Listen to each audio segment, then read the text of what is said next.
Hello and good day everyone. My name is Nurhanies Binti Muhammad Abidi from 3 BTMI Section 2.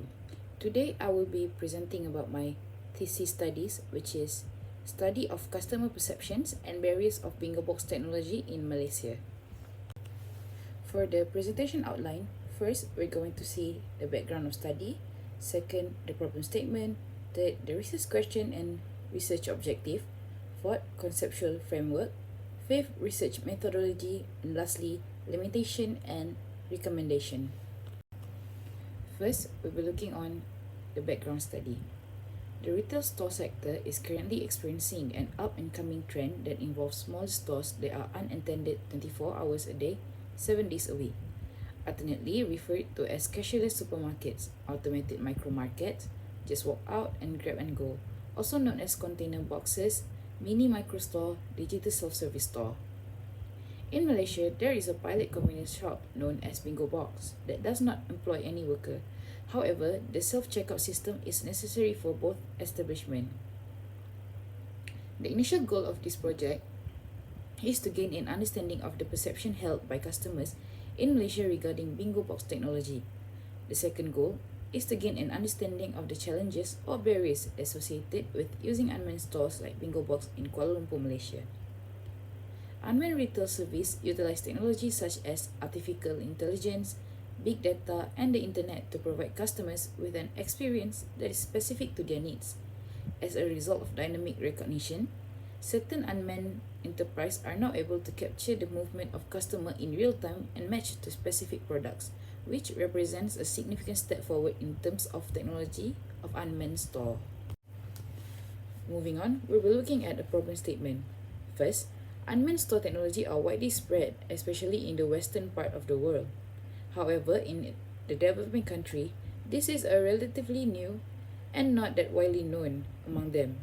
Users of technology like electric wallet or e-wallet also didn't see any significant change until pandemic COVID-19 starts hitting globally, where people are encouraged to go cashless. Second, BingoBox has been in Malaysia for several years, yet not many are aware of its existence and using it. The lack of marketing and awareness could be the cause of why people did not use BingoBox. It took years for people to get used to self-checkout machines and other shopping technology that are now considered to be standard. And third, in terms of academic depth, research regarding the unmanned store technology itself have a relatively small numbers of studies that really concentrated towards this type of retail sector. This is due to lack of information and hands-on experience of researchers going to the store and using the technology themselves. Moving on to research question and research objective. For research question, first, what are customers' perception on BingoBox technology? Well, second, what are the barriers towards unmanned store that leads to customer intention to use them? For research objective, first is to identify how customer perception on BingoBox technology. While second, to investigate the barriers towards unmanned store that leads to customers' intention to use them. Now, to conceptual framework. As you can see in the figure shown, the customer perception towards unmanned store BingoBox technology has 3 points in it, which is ease of useness, facilitating condition, and price value. While barriers of using unmanned store BingoBox technology, first is usage, second is technology readiness and psychological behavior, third security, and fourth image. Moving on to research methodology, since this study used qualitative research, there will be few respondents that are going to be interviewed by researcher. So, the description of the interview question consists of background of respondent, their perceptions on BingoBox technology, and also the barrier for them to use BingoBox technology.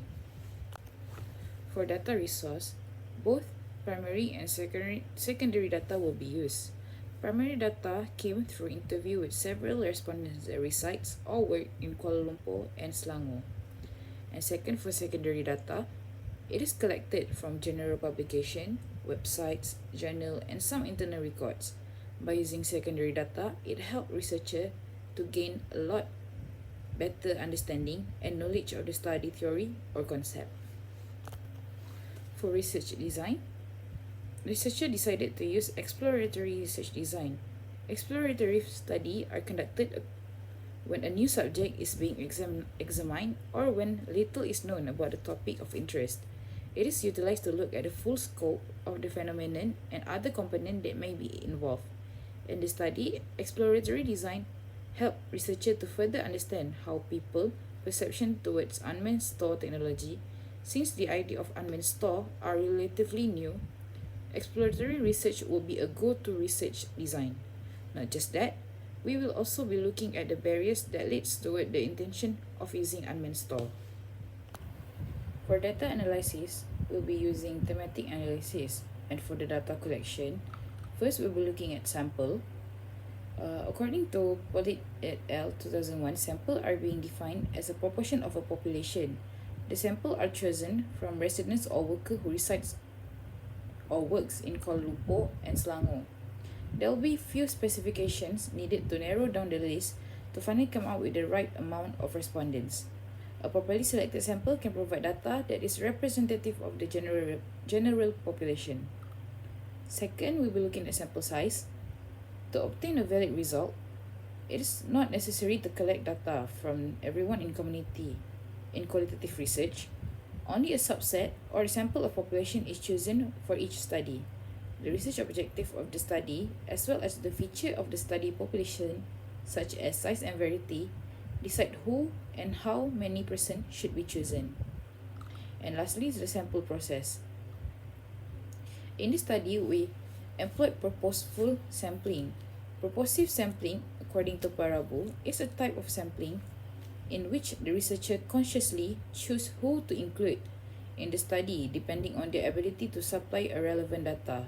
The researcher motivation for taking this technique was to learn more about the existence of an unmanned business called BingoBox and how people perceive technology in the long run. Only those who live and work in Kuala Lumpur and Selangor were specifically selected to participate in this survey. Lastly, we'll be looking at limitation and recommendation. For limitation, first is limited access for data. Second, studies are being done in midst of pandemic COVID-19. All interview will be done via online platform. Third, sample size are also one of the limitations since studies need to find big enough respondent in order to come up with a more accurate result. And lastly, using qualitative research also give a drawback as they are time-consuming process. For recommendation, to extend and deepen the studies regarding unmanned store technology in Malaysia, so the other future researchers who are interested in the study could gain sufficient amount of information. Thank you.